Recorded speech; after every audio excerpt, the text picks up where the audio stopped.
Você, para começar, o ex-chefe do Gabinete de Segurança Institucional do governo Lula, o general Gonçalves Dias, é ouvido nesta quinta pela CPMI dos atos do dia 8 de janeiro.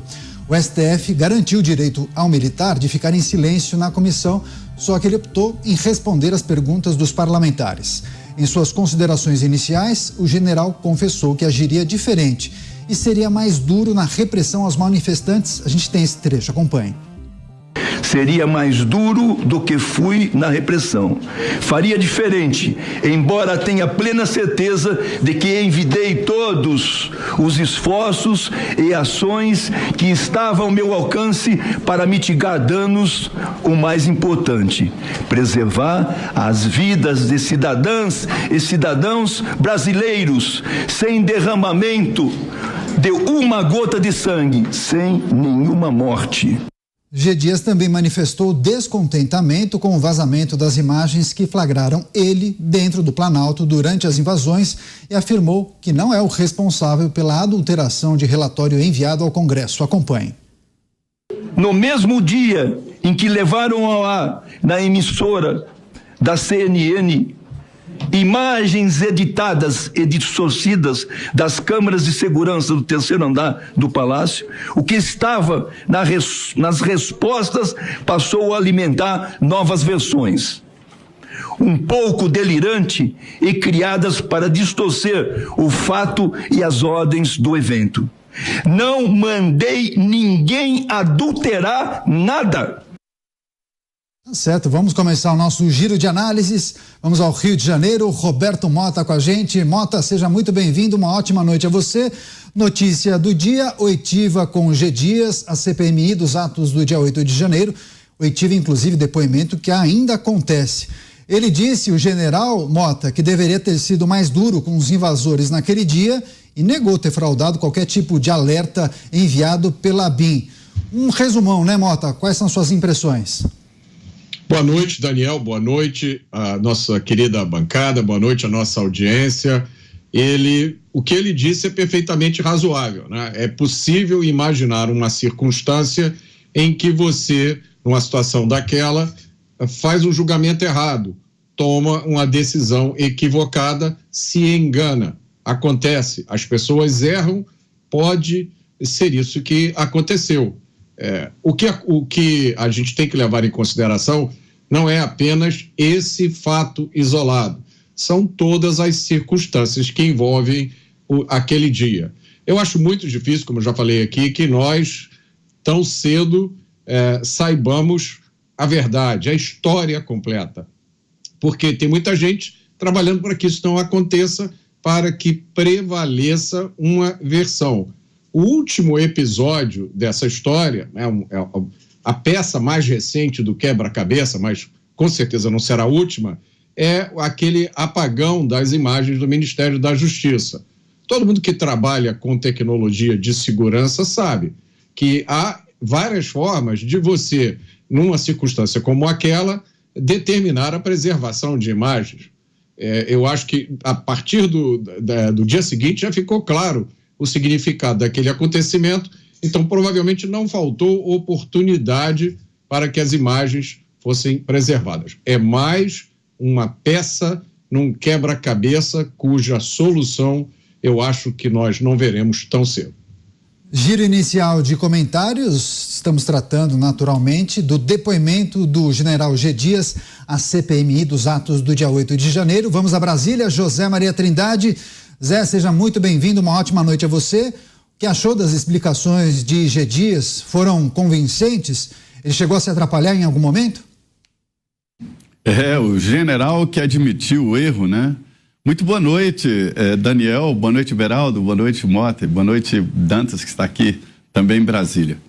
Olha, o general G. Dias, naquelas imagens que ele admite ali, que estava meio sem saber onde estava, acabou destruindo a imagem própria dele, né? De um general que sabia o que estava fazendo, autor de planos de proteção da instituição chamada Presidência da República, independente de quem esteve lá, e de uma carreira no Exército Brasileiro. Aquelas imagens mostravam-se ele perdido, e ele admite, e lendo, não foi de improviso, foi um texto preparado ali, e com a ajuda de advogados, em que ele admite e pede desculpas à nação. Faltou dizer claramente que eu acho que pedidos assim devem ser explícitos, dizer, olha, desculpa, pessoal, desculpa, eu errei, eu não sabia o que estava fazendo. É inexplicável. Um general, ele é treinado há muito. Para se chegar a general, é um longo percurso e um funil muito grande. E o general G. Dias tinha experiência, inclusive, em Palácio do Planalto. Quando ele viu aquela confusão toda na instituição que ele jurou defender, ele deveria ter reagido, sim, de uma maneira muito mais forte. Não havia risco de nada, risco de vidas.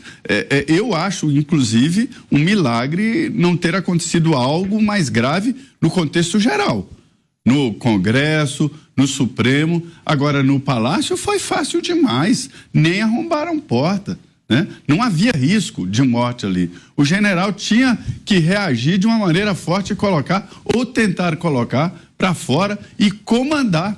Ele apareceu sozinho, é o general sem absolutamente nenhum soldado, e ele admite isso, né? Repito, lendo, não é de improviso. Esse depoimento foi importante, porque mostra realmente a falta de planos e a insegurança dele. Ele foi ao Supremo Tribunal Federal pedir o direito de ficar calado. O que ele queria evitar de falar? Acabou respondendo as perguntas mais dóceis lá e fazendo esse pedido patético de desculpas, né? Na verdade, fica a comprovação de que houve ali uma omissão muito grande. Uma omissão. Cadê o BGP, o Batalhão de Guarda Presidencial, como o próprio nome indica, e os comandantes não estavam lá no Palácio para proteger a instituição? E todo o depoimento que eu acompanhei, ele e todo mundo querendo jogar exatamente para o governo daqui do Distrito Federal, né? Para as forças de segurança do Distrito Federal, e livrando exatamente as forças federais. As forças federais que defendem o Palácio do Planalto não é a Polícia Militar do Distrito Federal, nem a Civil, nem Bombeiro. Quem defende o Palácio do Planalto é o Gabinete de Segurança Institucional, general. Pois é, a gente continua o nosso giro de análises.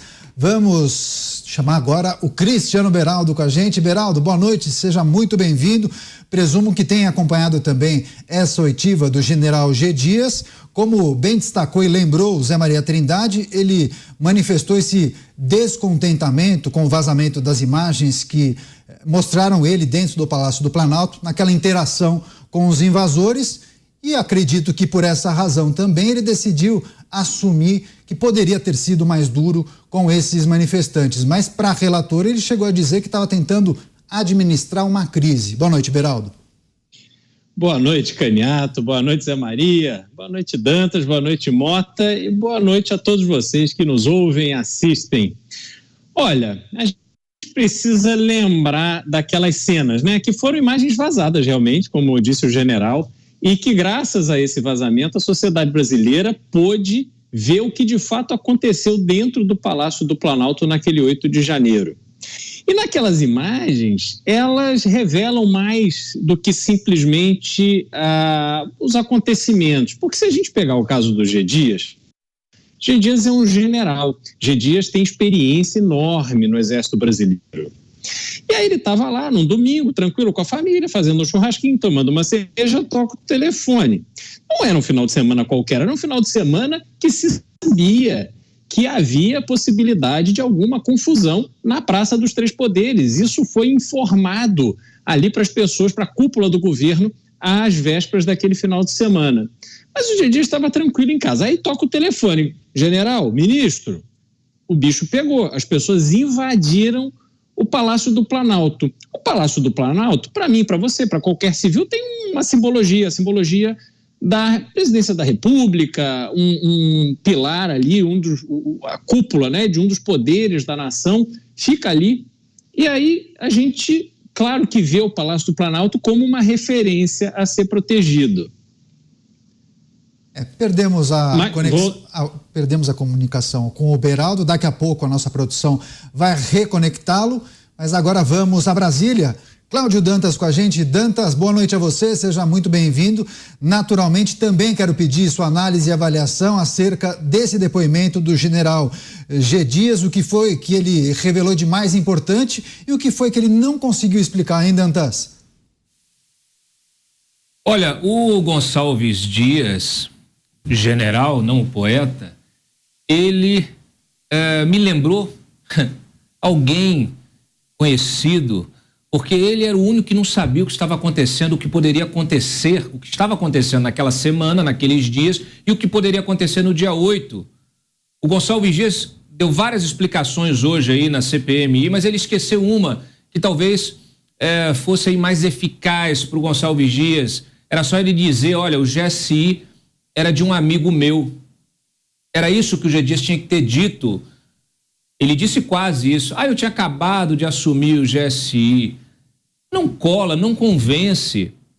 Um general com experiência no próprio GSI, um general que assumiu já na transição os trabalhos do GSI, que estava a par de tudo que estava acontecendo, ou não? O que ele estava fazendo às 14h30 do dia 8? Ele estava tirando uma sesta? Não há nada que sustente a versão do G. Dias. Aliás, as versões, porque ele foi aí bastante contraditório já em relação ao depoimento que ele deu para a Polícia Federal, já o que ele disse na CPI do MST e agora na CPI da CPMI do 8 de janeiro. A cada momento o G. Dias, ele transforma o seu depoimento, ele muda determinada conotação, ele refaz os passos dele naquele dia. Não cola, não cola. Por isso que a oposição já está de olho, ela sabe que não terá sucesso na CPMI, porque ela é de maioria governista, então ela vai ao Supremo. Vai ao Supremo para enquadrar, para pedir que o G. Dias seja investigado por vários crimes, né? Improbidade, por omissão, prevaricação, fraude processual e até obstrução à justiça. Esse é o destino de um general que nunca deveria ter virado general, segundo seus colegas de turma, segundo diversos relatos. Aliás, aqui a gente vai mencionar hoje, né? Mas a gente conversou ontem sobre a tal da PEC, né? Que pretende a PEC das Forças Armadas, que pretende evitar a contaminação política das Forças Armadas, evitar que oficiais da ativa possam concorrer às eleições. Eu sugiro aí um artigo para essa PEC, que ela blinde as Forças Armadas de ingerência política que permite a promoção de oficiais que nunca deveriam chegar ao generalato. Aliás, boa noite a todos, boa noite, Daniel, boa noite a toda a bancada e a nossa audiência sempre presente. Tá certo. José Maria Trindade também em Brasília, bem ao lado do Dantas, no mesmo estúdio da Jovem Pan News na capital federal. Agora, Zé, a gente também acompanhou durante todo o dia os principais detalhes do depoimento do general G. Dias, e ele culpou a PM do Distrito Federal pela invasão. Ele se esquiva de uma responsabilidade que também seria do GSI e atribuir todo a responsabilidade à PM do DF, não foi? Exatamente. Olha, já existem planos aqui no Distrito Federal para proteger os prédios públicos da esplanada inteira, mas principalmente Supremo e Palácio do Planalto e Congresso Nacional. Já existem empresas contratadas e quando se tem uma manifestação, se faz um cercado através de grades, né? Grades duplas às vezes, né? Esse cercado está em virtude do tombamento daqui do Distrito Federal. Não se pode fazer contenção, muro ou nada, não se pode mexer na paisagem, né? Devido ao tombamento. E para fazer qualquer modificação, um processo muito prolongado e muito burocrático. E tem que ser assim, né? Nós estamos aqui numa capital que tem que ser preservada, né? Tombada. É patrimônio histórico mundial. Tá certo. Mas já existem os planos. E esse plano inclui todas as forças de segurança do Distrito Federal. Existem decretos aqui do governador que definem que a Praça dos Três Poderes é intocável, não pode ser ocupada. Esse decreto é mais recente. e que qualquer manifestação tem que ser comunicada com uma antecedência e tem que ser autorizada, né? Isso, houve a regulamentação lá atrás, diante das grandes manifestações, para evitar, inclusive, choque entre as manifestações. Já existe esse processo. Mas, peraí, o Palácio do Planalto é de competência das Forças Nacionais. A Polícia Militar daqui do Distrito Federal nem chega perto do Palácio do Planalto.